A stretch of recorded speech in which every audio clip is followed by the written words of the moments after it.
नमस्कार। आज हम भगवत गीता के चौथे अध्याय पर गहराई से बात करेंगे। इसमें ज्ञान, कर्म, त्याग, इन सब के बीच संतुलन की बात है। हाँ, ये अध्याय बहुत दिलचस्प है। ज्ञान, कर्म, संन्यास योग। बिल्कुल।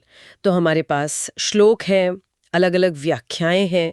स्वामी विवेकानंद से लेके डॉक्टर अंबेडकर तक के विचार भी देखेंगे। कोशिश रहेगी कि कृष्ण के मुख्य उपदेशों को समझें और इन अलग नजरियों को भी परखें। चलिए शुरू करते हैं। तो सबसे पहले ये शीर्षक ज्ञान, कर्म, संन्यास योग, इसका मतलब क्या हुआ? ज्ञान मतलब स्पिरिचुअल विजडम। हाँ, आध्यात्मिक समझ। और कर्म मतलब जो हम करते हैं, हमारी ड्यूटी। संन्यास मतलब त्याग। और योग मतलब रास्ता। अच्छा। तो ये अध्याय एक तरह से ज्ञान के रास्ते पर चलते हुए कर्म करने की कला सिखाता है, और कर्म करते हुए भी उसके फल से, उसके बंधन से कैसे मुक्त रहा जाए। अक्सर तो ज्ञान और कर्म को अलग देखा जाता है। बिल्कुल, यही इसकी खूबी है। ये ज्ञान युक्त कर्म की बात है। कृष्ण इसकी शुरुआत एक बहुत अनोखी बात से करते हैं। वो कहते हैं कि ये ज्ञान उन्होंने सबसे पहले सूर्यदेव विवस्वान को दिया था। हाँ, विवस्वान को, फिर मनु को, फिर इक्ष्वाकु को। लेकिन फिर वो कहते हैं कि समय के साथ ये खो गया, लुप्त हो गया। ये सुनने में थोड़ा अजीब लगता है क्योंकि कृष्ण का जन्म तो विवस्वान के बहुत बाद हुआ। बिल्कुल। और इसीलिए अर्जुन सवाल पूछते हैं। उनका संदेह एकदम वाजिब है। हाँ। और यहीं पर कृष्ण अपने दिव्य जन्म का, अपने अवतार का रहस्य बताते हैं।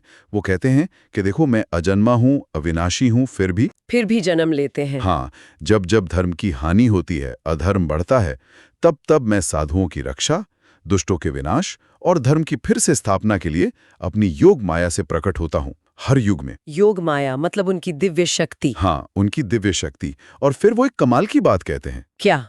गीता 4.9 में वो कहते हैं कि जो मेरे इस दिव्य जन्म और कर्मों के तत्व को, मतलब उसके पीछे के सत्य को जान लेता है, हाँ। वो शरीर छोड़ने के बाद फिर से जन्म नहीं लेता, वो मुझे ही प्राप्त होता है। अच्छा, मतलब मोक्ष के लिए सिर्फ ये जानना काफी है। ये तो कर्मकांड वाले रास्तों से बिल्कुल अलग है। हाँ, ये ज्ञान और भक्ति पर आधारित सीधा रास्ता है। पर इसके लिए तैयारी चाहिए। कैसी तैयारी? मन की शुद्धि, आसक्ति, भय, क्रोध, इन सब से पूरी तरह मुक्त होना, अपना मन पूरी तरह मुझ में लगाना, कृष्ण कहते हैं। और ज्ञान रूपी तप से पवित्र होना। वो ये भी कहते हैं कि जो जिस भाव से मुझे भजता है, मैं भी उसे उसी तरह मिलता हूँ, क्योंकि आखिर सब मेरे ही रास्ते पर चल रहे हैं। फिर वो कर्म और अकर्म की बात करते हैं। ये समझना थोड़ा मुश्किल है। हाँ, गीता 4:18। वो कहते हैं कि असली बुद्धिमान वो है जो कर्म में अकर्म देखे और अकर्म में कर्म। कर्म में अकर्म मतलब काम करते हुए भी ये ना सोचना कि मैं कर रहा हूँ, फल की इच्छा ना रखना। बिल्कुल, कर्तापन के भाव से मुक्त होना। और अकर्म में कर्म का मतलब है कि जरूरी कर्म न करने में भी एक तरह का कर्म है, उसका भी फल है, ये समझना। ऐसा योगी कर्म करते हुए भी बंधता नहीं। यही निष्काम कर्म है। हाँ, यही निष्काम कर्म योग का सार है। फल की इच्छा छोड़कर, आसक्ति छोड़कर कर्म करना। ऐसे कर्म आपको बांधते नहीं।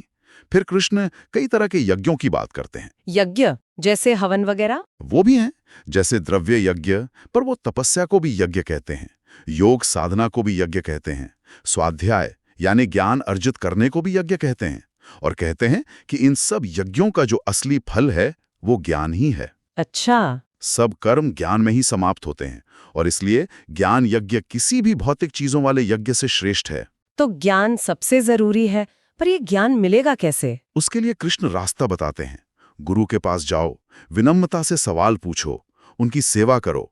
कहते हैं कि जो तत्वदर्शी ज्ञानी हैं, जिन्होंने सत्य को अनुभव किया है, वही तुम्हें सही ज्ञान दे सकते हैं। और आखिर में ज्ञान की महिमा पर बहुत जोर है। कहते हैं ज्ञान जैसा पवित्र कुछ भी नहीं, ये सब पापों को भस्म कर देता है। पापों को? हाँ, जैसे आग लकड़ी को जला देती है, वैसे ही ज्ञान सब कर्म बंधनों को, पापों को जला देता है।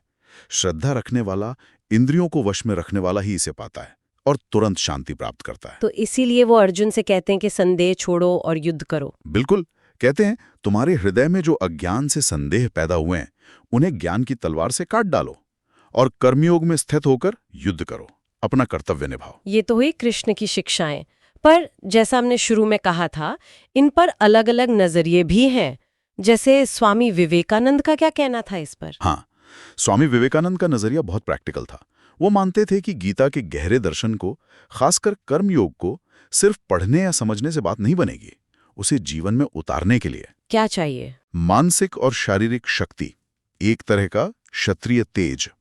उनका वो फुटबॉल वाला उदाहरण शायद इसीलिए था कि मजबूत शरीर और मजबूत मन ही गीता के असली मतलब को जी सकता है, सिर्फ शब्दों को रट नहीं सकता।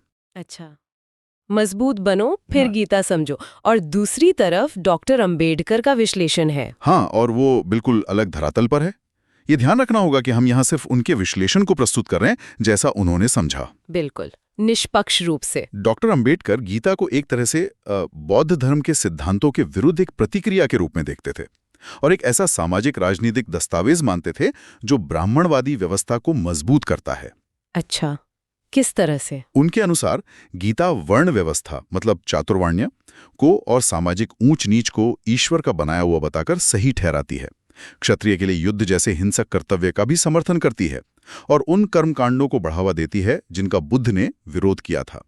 तो उन्होंने इस तर्क पर भी सवाल उठाया था कि कृष्ण चातुर्वर्ण्य को 3 गुणों सत्व रज तम के आधार पर कैसे बताते हैं, जबकि गुण 3 हैं और वर्ण 4 बताए गए हैं। तो ये बिल्कुल ही एक अलग व्याख्या है। हाँ, एक सामाजिक और राजनीतिक नजरिए से। तो इतने अलग अलग विचार आज के समय में आज की पीढ़ी के लिए गीता के इस अध्याय का क्या महत्व हो सकता है? देखिए, आज की जिंदगी में तनाव बहुत है, कंफ्यूजन है, दिशाहीनता महसूस होती है कई बार।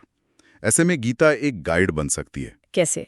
ये जो निष्काम कर्म की बात है, अपना काम करो, फल की चिंता मत करो, सही गलत में फर्क करना सीखो, जिसे विवेक कहते हैं, अपना कर्तव्य निभाओ, ये बातें आज भी उतनी ही शायद पहले से ज्यादा प्रासंगिक हैं। हाँ, शायद ये निजी और सामाजिक जीवन में एक संतुलन बनाने में मदद कर सकती है। बिल्कुल। तो संक्षेप में कहें तो गीता का चौथा अध्याय ज्ञान, कर्म और त्याग के बीच के उस नाजुक संतुलन पर बात करता है।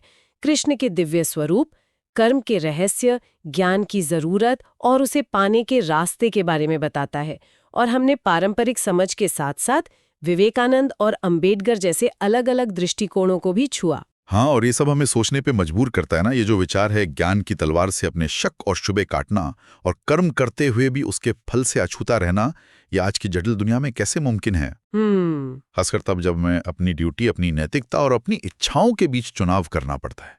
ये आसान नहीं है, इस पर वाकई सोचा जा सकता है।